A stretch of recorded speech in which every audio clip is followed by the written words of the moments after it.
Welcome to all. இன்றைக்கி நம்ம என்ன பார்க்க போகிறோன்னா, நம்ம அகாடமியில் டிராஃப்ட்மேனுக்கான டெஸ்ட் பேட்ச் வந்து போய்கிட்டுருக்கு. சரியா? ஸோ ஜாயின் பண்ணணும்னு நினைக்கிற ஸ்டூடெண்ட்ஸ் வந்து ஜாயின் பண்ணிக்கலாம். அதே மாதிரி இன்றைக்கி செகண்ட் டெஸ்ட்டோடைய ஆன்சர் கீ தான் வந்து பார்க்க போகிறோம். ஓகேவா? வீடியோ வந்து ஸ்கிப் பண்ணாமல் பாருங்கள். உங்களுக்கு பிடிச்சிருந்தது அப்படின்னா லைக் பண்ணுங்கள் அண்ட் கமெண்ட் பண்ணுங்கள். அப்போ தான் வந்துட்டு ஃபர்தராக நம்ம வந்துட்டு வீடியோஸ் வந்துட்டு அப்லோட் பண்ணுவோம். ஓகே, அதாவது இன்றைக்கி பார்த்தீங்கன்னா வந்துட்டு ரோடு இன்ஜினியரிங் 1க்கான கொஷின் பேப்பர் வந்து கொடுத்துருந்தோம். ஸோ அதற்கான ஆன்சர் கீ தான் வந்து பார்க்க போகிறோம். ஓகேங்களா? மோஸ்ட் ஆஃப் வந்து ரோடு இன்ஜினியரிங் பொறுத்தவரையும் ஃபுல் அண்ட் ஃபுல் வந்து theoretical question. Okay, so one or two problems தான் இருக்கும். அண்ட் ஃபுல் அண்ட் ஃபுல் வந்து தியரிட்டிக்கல் தான் ரொம்ப அதிகமாக இருக்கும். ஸோ அது பேஸ்டான கொஷின்ஸ் தான் வந்து பார்க்க போகிறோம்.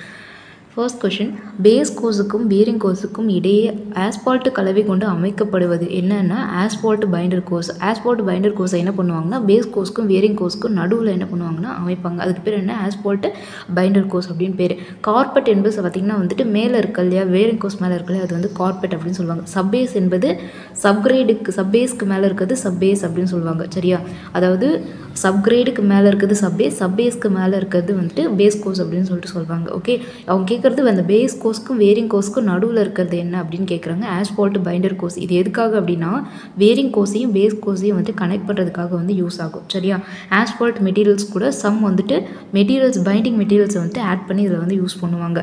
செகண்ட் கொஷின், சுத்திகரிக்கப்பட்ட ஆஸ்பால்ட் மற்றும் நிலையான தாது பொருட்களுடைய கலவை என்ன அப்படின்னு கேட்டிருக்காங்க. அதாவது சுத்திகரிக்கப்பட்ட ஆஸ்பால்ட் கூட ஒரு சில தாது பொருட்களை வந்து கலந்து போடுற அந்த சாலையில் வந்து யூஸ் பண்ணுவாங்க. அதுக்கு பேர் என்னென்னா ஆஸ்பால்ட் சாலை அப்படின்னு சொல்லிட்டு சொல்லுவாங்க. ஓகே, ஸோ ஆப்ஷன்ஸ்லேருந்தும் நமக்கு வந்து எடுக்க தெரியணும். இன்கேஸ் இந்த கொஷனுக்கு ஆன்சர் தெரியல அப்படின்னா நீங்கள் ஆல்ரெடி படிச்சிருக்கிறத வச்சு அந்த கொஷின் ஆப்ஷன் வந்து எடுக்க தெரியணும். சப்பேஸ் அப்படின்றது சப்கிரேடுக்கு மேலே இருக்குது. ஆஸ்பால்ட் பைண்டர் கோர்ஸ்ன்றது ஆல்ரெடி பார்த்தது தான், பேஸ் கோர்ஸ்க்கும் வேரிங் கோர்ஸ்க்கும் நடுவில் யூஸ் பண்ணுறது. கார்பெட் என்பது வேரிங் கோர்ஸை குறிக்கும். ஸோ இது எதுவுமே வராது. அப்போ ஆஸ்பால்ட் சாலையாக தான் இருக்கும் அப்படின்றது நமக்கு தெரிஞ்சிருக்கணும். நெக்ஸ்ட், கட்டுமானத்தின் போது இணைப்பு பொருளாக பயன்படுவது எது அப்படின்னா ஆஸ்பால்ட் தான் வந்துட்டு ஒரு இணைப்பு பொருளாக வந்து பயன்படுது அப்படின்னு சொல்லிட்டு தெரிஞ்சிருக்கோம். காப்பர் டிஸ்சல்பேட் அப்படின்றது என்னென்னா தார் இருக்குல்ல, விட்டமின் இருக்குல்ல, அந்த விட்டமின் வந்து காப்பர் டிஸ்சல்பேட்டில் வந்துட்டு கரையக்கூடியது. தார் என்பது நம்ம வேரிங் கோர்ஸ்க்கு யூஸ் பண்ணுற ஒரு மெட்டீரியல். ஆஸ்பால்ட் ஷீட் வந்து இதுக்கு வந்து வராது. சரியா? அப்போ ஆஸ்பால்ட் தான் வந்து இதுக்கு வரும் அப்படின்றது இருக்குன்னு. ஆஸ்பால்ட் ஷீட் வந்து எங்கே யூஸ் பண்ணுவாங்கன்னா ஆஸ்பால்ட் மெட்டீரியல்ஸ் கூட ஜல்லி போன்ற பொருட்களை வந்து கலந்து வந்துட்டு மேலே ரோட் மேலே வந்து போடுறதுனால வந்துட்டு அந்த வழுக்குவதை வந்து நான் ஸ்கிப்பிங் கோட்டாக வந்து யூஸ் ஆகும். அது ஆஸ்பால்ட் ஷீட்ஸ் அப்படின்னு சொல்லிட்டு சொல்லுவாங்க. ஃபோர்த் ஒன், நகர சாலைகளில் ஒரு பகுதியாக பாதசாரிகளுக்காக ஒதுக்கப்பட்ட இடத்தினுடைய பெயர். பாதசாரிகள்னா நடைபாதை வாசிகள், அவர்களுக்காக ஒதுக்கப்பட்ட இடத்துடைய பெயர் என்ன அப்படின்னா நடைபாதை அப்படின்னு சொல்லிட்டு சொல்லுவாங்க. அதுவே நகர சாலைகளிலே ஒரு பகுதியாக இருக்கும். ஆனால் அந்த வழியில் வந்து மோட்டார் வாகனங்கள்லாம் இருக்கு இல்லையா, அந்த மோட்டார் வாகனங்கள் மற்றும் அதிவேகமாக இயங்கும் வந்துட்டு வாகனங்கள் செல்லும் வழியாக இருப்பது என்னென்னா மோட்டார் வழி. ஸோ வந்துட்டு நடைபாதைன்னா என்னென்னு தெரிஞ்சிருக்கணும், மோட்டார் வழினா என்னென்னு தெரிஞ்சிருக்கணும். ரெண்டுமே நகர சாலைகளினுடைய ஒரு பகுதியாக தான் இருக்கும் அப்படின்னு கொடுத்துருப்பாங்க. நாட்டினுடைய முக்கியமான இடங்களை இணைக்கும் நெடுஞ்சாலை என்ன அப்படின்னா ராஜபாட்டை. அதாவது சொல்லி பார்த்தா வந்துட்டு நெடுஞ்சாலை அப்படின்னு சொல்லிட்டு தேசிய நெடுஞ்சாலைகள் ராஜபாட்டைன்னு சொல்லுவாங்களா, அதுதான் வந்துட்டு நாட்டினுடைய மிக முக்கியமான இடங்களை வந்து இணைக்கும் அப்படின்னு சொல்லிட்டு சொல்லுவாங்க. இந்த தேசிய நெடுஞ்சாலைகள் என்ன பண்ணால் தலைநகரங்களை வந்து இணைக்கக்கூடியது. மேலும் வந்துட்டு நாட்டினுடைய மிக முக்கியமான பகுதிகளாக இருக்கு இல்லையா, தலைநகரங்கள் மற்றும் வந்துட்டு ஹார்பர்ஸ் துறைமுகங்கள் ஏர்போர்ட்லாம் இருக்கு இல்லையா, அதெல்லாம் கனெக்ட் பண்ணக்கூடியது. வேறொரு வழியை பின்பற்றி நெருக்கமான ஒரு இடத்தை தவிர்த்து செல்லும் பாதைக்கு டேஷ் என்று பெயர் அப்படின்னா குறுக்கு பாதை அப்படின்னு சொல்லிட்டு சொல்லுவாங்க. ஒரு பர்டிகுலர் இடங்களில் வந்து அதிகப்படியான க்ரௌடு வந்து இருந்துகிட்டே இருக்கும். அந்த டைமில் நம்ம வந்துட்டு போகிறதுக்காக யூஸ் பண்ணுற இன்னொரு இடம், அதாவது அந்த இடத்தை தவிர்த்துட்டு வேறொரு வழியாக நம்ம வந்து நம்மளோட டார்கெட்டுக்கு போவோம். அதுக்கு பேர் என்னென்னா குறுக்கு பாதை அப்படின்னு சொல்லிட்டு சொல்லுவாங்க. அதே பிரதான சாலைகளில் ஏற்படுகின்ற தடங்கல்களை தவிர்ப்பதற்காக, இப்போ ஒரு பிரதான சாலைகள் வந்துட்டு காலைல ஆனால் இந்த சைடில் வந்துட்டு கண்டிப்பாக வந்து க்ரௌடு கண்டிப்பாக இருந்துகிட்டே இருக்கும். இல்லை இந்த ரோடு வந்து போயிட்டுருக்காங்க, அந்த ரோடு போடும்போது அங்கே ஏதோ பிரிட்ஜ் ஒர்க் நடந்துட்டுருக்கு. அப்போ அங்கே என்ன இருக்கும், தடங்கல்கள் இருக்கும். அதை தவிர்க்கணுன்றதுக்காக போக்குவரத்து வந்து வேற ஒரு டைரக்ஷனில் வந்து மாற்றி விடுவாங்க இல்லையா, அதுக்கு பேர் என்னென்னா கிளைப்பாதைகள் அப்படின்னு சொல்லிட்டு சொல்லியிருப்பாங்க. எதுக்காக இந்த 2 கொஷின்ஸ் எடுத்தோம் அப்படின்னா இதுக்கும் உள்ள டிஃப்ரென்ஸை நீங்கள் தெரிஞ்சிருக்கணும் அப்படின்றதுக்காக தான் பக்கத்தே வந்து கொடுத்துருக்காது. ஓகே, அதே மாதிரி சாலைகள் உருவாக்கப்பட்ட அகலத்தினுடைய 2 புறமும் உள்ள நிலத்தினுடைய பகுதிக்கு என்ன பெயர் அப்படின்னா ரோட் மார்ஜின் அப்படின்னு சொல்லுவாங்க. இந்த ரோட் மார்ஜின் என்னென்னா சாலை உருவாக்குறதுக்காக மொத்த நிலத்தை வந்து நம்ம ஆக்குபை பண்ணியிருப்போம் இல்லையா, அந்த மொத்த நிலத்தினுடைய பக்கத்தில் இருக்க இல்லையா 2 பக்கமும் இருக்கல அந்த நிலத்துடைய பகுதிக்கு பேர் என்னென்னா ரோட் மார்ஜின் அப்படின்னு சொல்லிட்டு சொல்லுவாங்க. பிசுபிசுப்பான ஒட்டும் தன்மை உள்ள சாலை கட்டுமானத்திற்கு பயன்படுகிற பொருள் என்ன அப்படின்னா பிட்டுமன். ஓகே, கார்பெட் என்பது லேயர், ஆஸ்பால்ட் சாலை, ஆஸ்பால்ட் கலவைகள் இது எல்லாமே வந்துட்டு அந்த ஆஸ்பால்ட் கூட சம் மெட்டீரியல்ஸ் ஆட் பண்ணி யூஸ் பண்ணுறது. சரியா, பிட்டுமன் என்பது ஒரு பிசுபிசுப்பான ஒட்டும் தன்மை உள்ள பொருள். இது வந்து இயற்கையாகவே இல்லை கிடைக்கும், இல்லைனா சுத்திகரிப்பு செய்யப்பட்ட பொருளாக இருக்கும். இது கூட வந்துட்டு வேறு எதனா மெட்டீரியல் மணல் போன்ற மெட்டீரியலோ இல்லைனா வேறு எதனா தாது பொருட்களையோ கலந்து வந்து மேலே லேயராக வந்து யூஸ் பண்ணுவாங்க. ஓகே, வேரிங் கோஸ்ட் மேலே வந்துட்டு இதை வந்து யூஸ் பண்ணுவாங்க. பிட்டுமன் வந்து எதில் வந்து கரையக்கூடியது அப்படின்றது ரொம்ப முக்கியமானது. அதாவது கார்பன் டிஸ்சல்பேட்டில் வந்துட்டு என்னென்னா பிட்டுமன் வந்து ரொம்ப கரையக்கூடியது அப்படின்றது ரொம்ப முக்கியம்.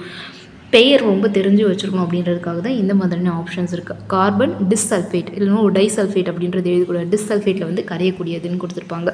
நெக்ஸ்ட்டு, ஒரு சாலையில் ஒரு குறிப்பிட்ட மணி நேரத்தில் வந்து கடக்கும் வாகனங்களுடைய எண்ணிக்கை, அதாவது 1 மணி நேரத்தில் ஒரு சாலையில் வந்துட்டு 1 மணி நேரத்தில் எவ்வளோ நம்பர் ஆஃப் வெஹிக்கிள்ஸ் வந்து கிராஸ் ஆகுது அப்படின்றத எதை குறிக்கணும்னா கெப்பாசிட்டி அப்படின்னு சொல்லுவாங்க இல்லையா, அதை வந்து குறிக்கிறது.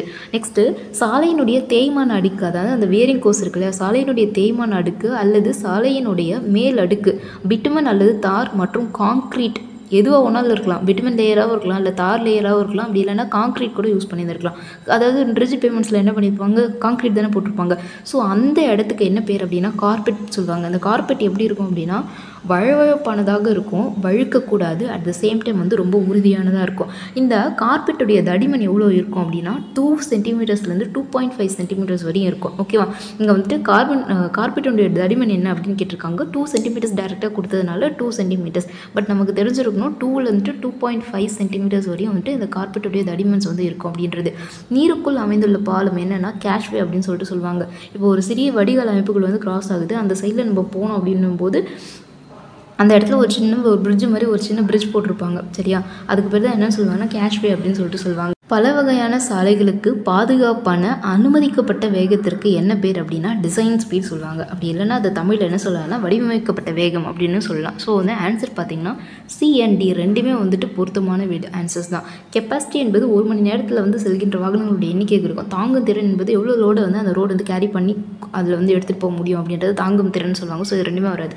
CND is the correct answer. Then தொழிற்பேட்டைகள், தாசில்தார் அலுவலகங்கள், தலைமையகம் மற்றும் வந்து நெடுஞ்சாலை மற்றும் இருப்பு பாதை போன்ற இடங்களை இணைக்கும் சாலைகள் மாவட்ட சாலைகள் அப்படின்னு சொல்லிட்டு சொல்லுவாங்க. அந்த மாவட்ட சாலைகள் கொஞ்சம் முக்கியத்துவம் வந்து குறைந்ததாக தான் இருக்கும். ஓகே, மாவட்ட சாலைகள். கிராமப்புற சாலைகள் என்ன சொல்லி பார்த்தா வந்து கிராமங்களுக்காக போடப்பட்ட சாலைகள் இருக்குது, அது கிராம சாலைகள் சொல்லிட்டு சொல்லுவாங்க.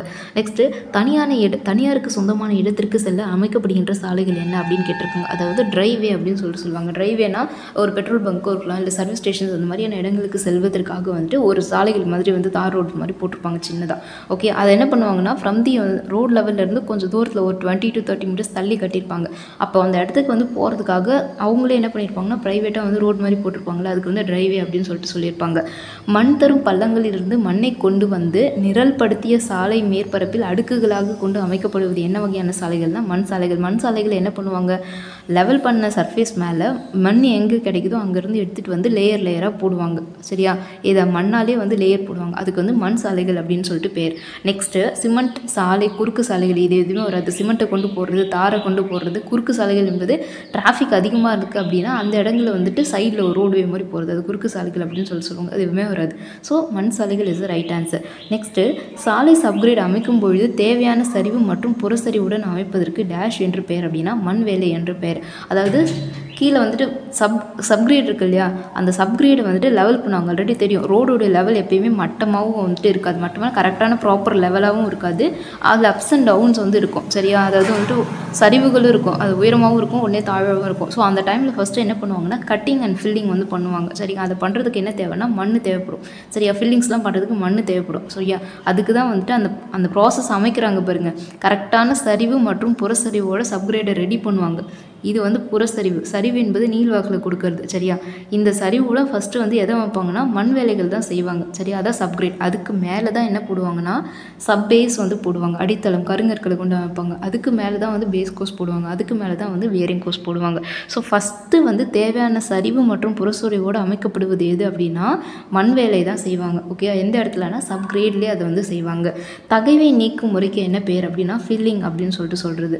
தகைவை நீக்கும் முறைக்கு என்னது அப்படின்னா ஃபில்லிங் ஃபில்லிங் அப்படின்னு சொல்லிட்டு சொல்லுவாங்க.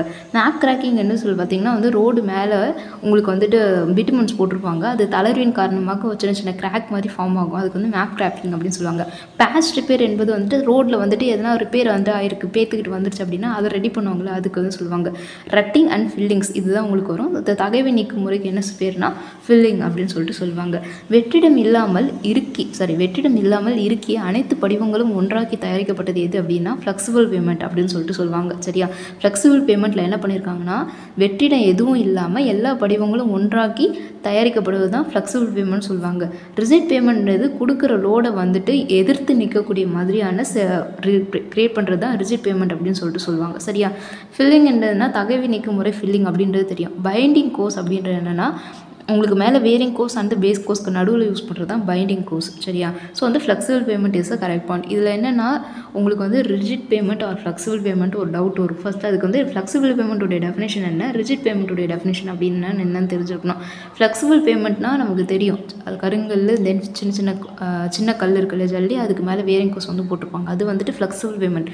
ரிஜிட் பேமெண்ட்றது சப்கிரேட் இருக்கும், அதுக்கு மேலே வந்துட்டு கருங்கல் போட்டு அதுக்கு மேலே என்ன போட்டிருப்பாங்கன்னா சிமெண்ட் கான்க்ரீட் இருக்குல்ல அது வச்சு போட்டிருப்பாங்க. அது வந்து ரிஜிட் பேமெண்ட். ஸோ டெஃபினேஷன்ஸ் தெரிந்தால் தான் ரிஜிட் பேமெண்ட்டா ஃப்ளெக்சிபிள் பேமெண்ட்டா அப்படின்றத வந்து நம்மளால் சார்ட் அவுட் பண்ண முடியும். யூஸ்வலாக ஒரு கொஷின்ஸ் அப்படின்னு எடுக்கும்போது 4 ஆன்சர்ஸ் இருக்குல்ல, அந்த 4 ஆன்சர்ஸில் மேக்ஸிமம் வந்துட்டு ஏதாவது 2 ஆன்சர்ஸை வந்துட்டு இக்னோர் பண்ணுற மாதிரி இருக்கும். சரியா?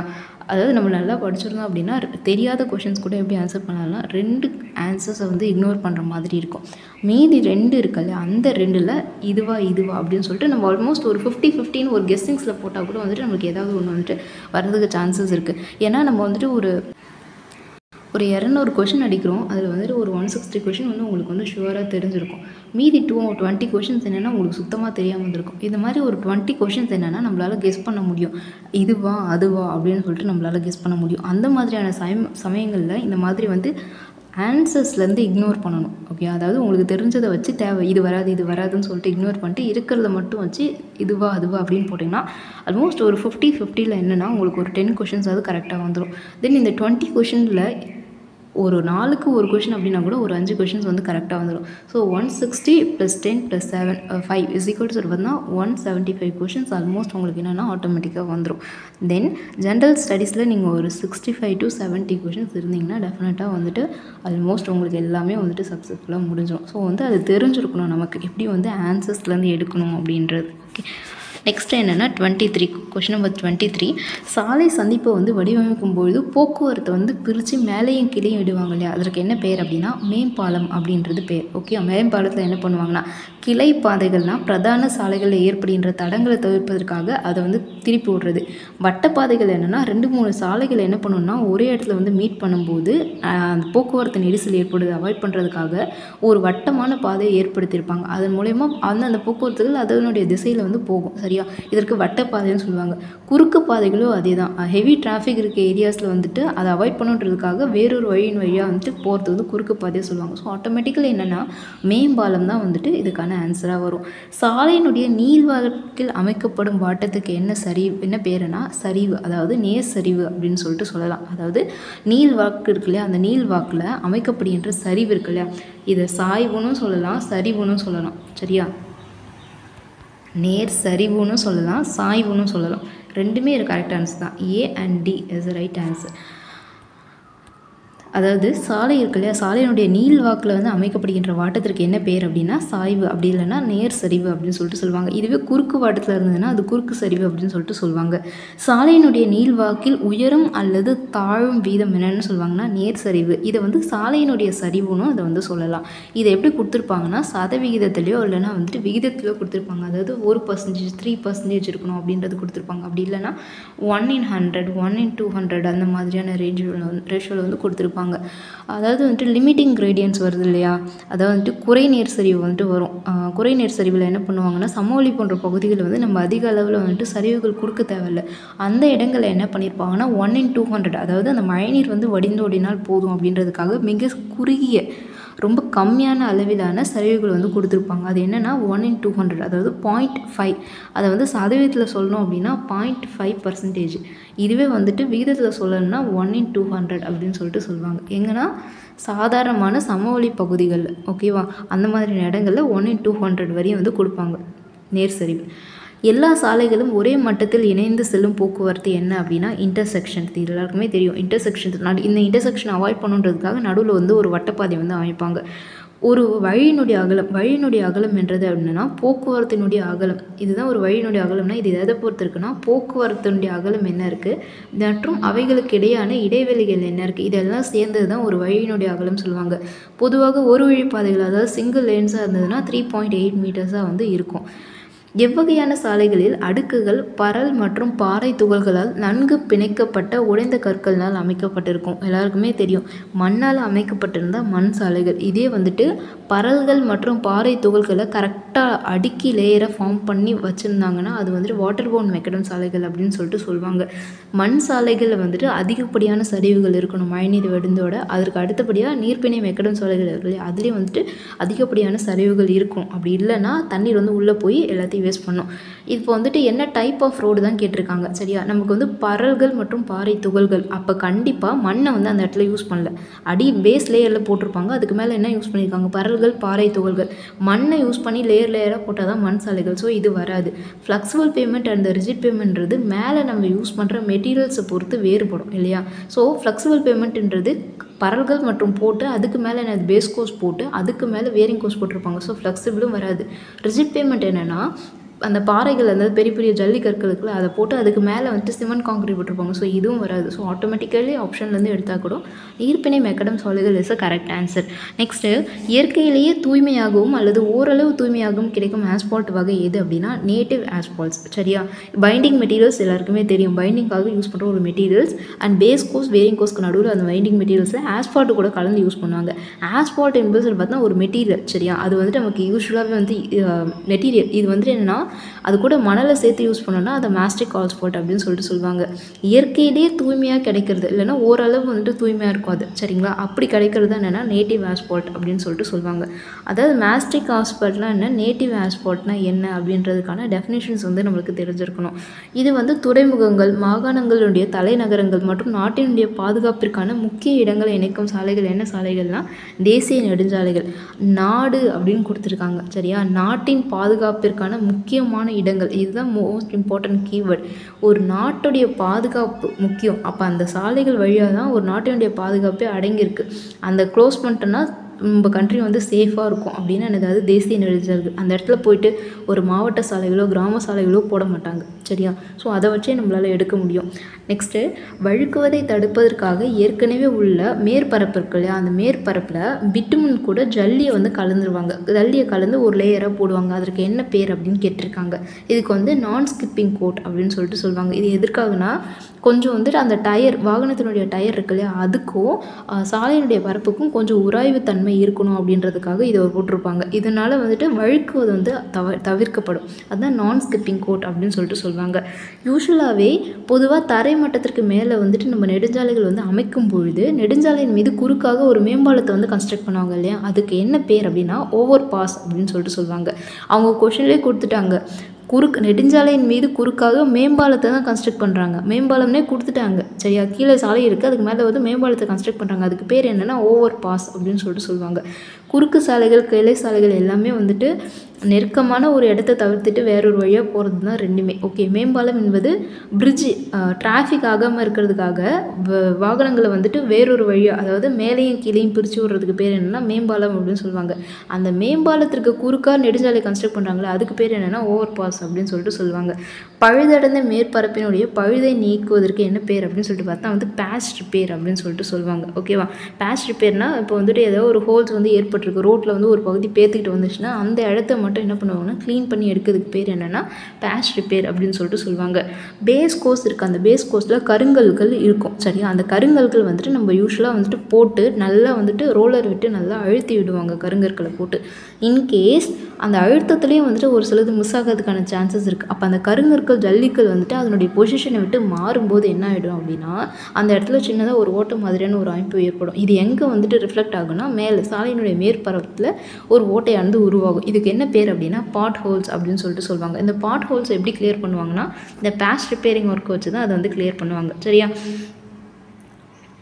நெக்ஸ்ட்டு சாலை தளத்தில் பேஸ் கோர்ஸ் பொருட்களை வந்து அப்புறப்படுத்துவதற்கு என்ன பேர் அப்படின்னு சொல்லிட்டு பார்த்தீங்கன்னா வந்துட்டு ரிவலிங் அப்படின்னு சொல்லுவாங்க. இப்போ பேஸ் கோர்ஸில் வந்து மெட்டீரியல்ஸ் இருக்குது, அதை வந்து ரிமூவ் பண்ணிவிட்டு அந்த இடத்துல என்ன பண்ணுவாங்கன்னா பேட்ச் ஒர்க் வந்து பண்ண போகிறாங்க சரியா.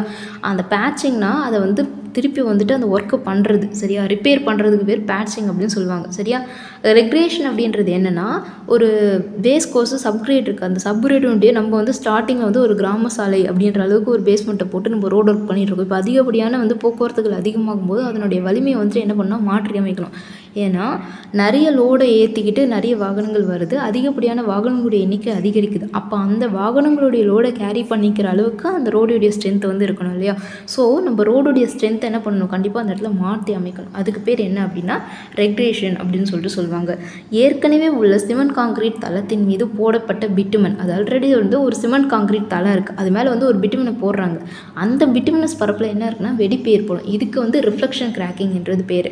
இப்போது ரிஃப்ளெக்ஷன் கிராக்குக்கும் மேப் கிராக்கிங்க்கும் வந்துட்டு ஒரு டிஃப்ரென்ஸ் இருக்குது சரியா. அதுவும் வந்து பிட்டுமன் லேயர் தான் இருக்கும், அது தளர்வதன் காரணமாக என்னென்னா சின்ன சின்ன மேப் மாதிரியான கிராக்ஸ் வந்து ஏற்படும். அதுக்கு வந்து மேப் கிராக் கொடுத்துருவாங்க. இதில் என்னென்னா சிமெண்ட் காங்க்ரீட் தளம் இருக்குல்ல, அதாவது ஒரு ரிஜிட் பேமெண்ட் இருக்குல்ல, அந்த ரிஜிட் பேமெண்ட் மேலே ஒரு சின்ன லேயராக என்ன போடுறாங்கன்னா தாரை அந்த பிட்டுமினஸ் வந்து யூஸ் பண்ணுறாங்க. அந்த பிட்டுமினஸை யூஸ் பண்ணும்போது அதுலேயும் சின்ன சின்ன வெடிப்புகள் வந்து ஏற்படுகிறது. அதுக்கு பேர் என்னென்னா ரிஃப்ளெக்ஷன் கிராக்கிங் அப்படின்னு சொல்லிட்டு சொல்லுவாங்க. ஒரு 37 கொஷின்ஸ் வரையும் பார்த்துருக்கோமா, ஓகேவா. மீதி ரிமைனிங் கொஷின்ஸ் இருக்குது. We will see in next video, okay. So test பேட்ச்சில் ஜாயின் பண்ணணும்னு நினைக்கிற ஸ்டூடெண்ட்ஸ் வந்துட்டு நம்பர் கொடுத்துருக்கோம் இல்லையா, ஸோ அந்த நம்பருக்கு வந்து டெலகிராம் பண்ணுங்கள். ஹாய்ன்னு சொல்லிவிட்டு டெஸ்ட் பேட்ச் அப்படின்ற டீட்டெயில் அனுப்புனீங்கன்னா உங்களுக்கான டெஸ்ட் ஜாயினிங் ப்ரொசீஜர்ஸ் வந்து சொல்லுவாங்க. அதை ஃபாலோ பண்ணி டெஸ்ட் பேட்ச்சில் ஜாயின் பண்ணிக்கோங்க.